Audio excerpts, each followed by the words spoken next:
धाराशिवमध्ये दिवसाढवळ्या हायवेवरती चोरीचा थरार रंगलेला आहे। कॅमेऱ्यामध्ये थरारक लूट ही सगळी जी आहे ती कैद झाली आहे। धावत्या ट्रकवरती चढत ट्रकमधील सामान जे आहे ते लुटण्यात आलंय। धुळे सोलापूर महामार्गावरती येरमाळा जवळील रत्नापूर या ठिकाणी टोळीकडून ही लूट करण्यात आलेली आहे। यापूर्वी सुद्धा अनेक वेळा लुटीच्या घटना घडलेल्या आहेत, त्यामुळे महामार्ग सध्या लुटारूंचा अड्डा बनल्याचं बोललं जात आहे। बालाजी निरफळ आमचे प्रतिनिधी अधिकची माहिती देतात। बालाजी, काय नेमकी सगळी घटना आहे आणि यापूर्वी सुद्धा अशी घटना घडल्याची माहिती समोर येते? अमित, हे महामार्गाचं जेवढं जाळं धाराशिव जिल्ह्याबाबतीत रुंद वाढलंय त्याच्यावरती हे सगळे प्रकार जे आहेत ते रोज वाढत आहेत। हे प्रकार आपण आता जो पाहतोय ती वाहन चालकावरती जाऊन कशा पद्धतीने चोरी केली जाते। अमित, कुठलंही वाहन असू दे, माल वाहतूक असू दे किंवा प्रवाशांचे वाहन असू दे, याच्यावरती टायर बांधून जे आहे ते गुडघ्याला वरती उड्या मारल्या जातात आणि विशिष्ट समाजाची लोक जे आहेत ते ह्या चोऱ्या करतायत।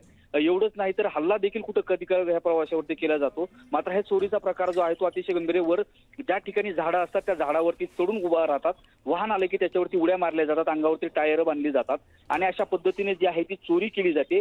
चोरीचा माल जो आहे तो वाहन खाली फेकला जातो आणि मागे जे आहे ते टू व्हीलरच्या साहाय्याने किंवा इतर वाहनाच्या साहाय्याने तो माल गोळा केला जातो। आताचा हा जो प्रकार आहे तो रत्नापूर पाटीच्या नजदीकचा हा प्रकार आहे आणि मागून येणाऱ्या प्रवाशानं हा मोबाईलमध्ये व्हिडिओ सगळा चित्रित केला आहे।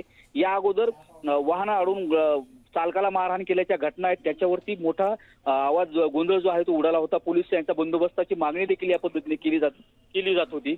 मात्र आता बालाजी, त्यामुळे आता यावरती कारवाई काय होते पाहणं सुद्धा महत्त्वाचं असेल। धन्यवाद या सगळ्या माहितीसाठी।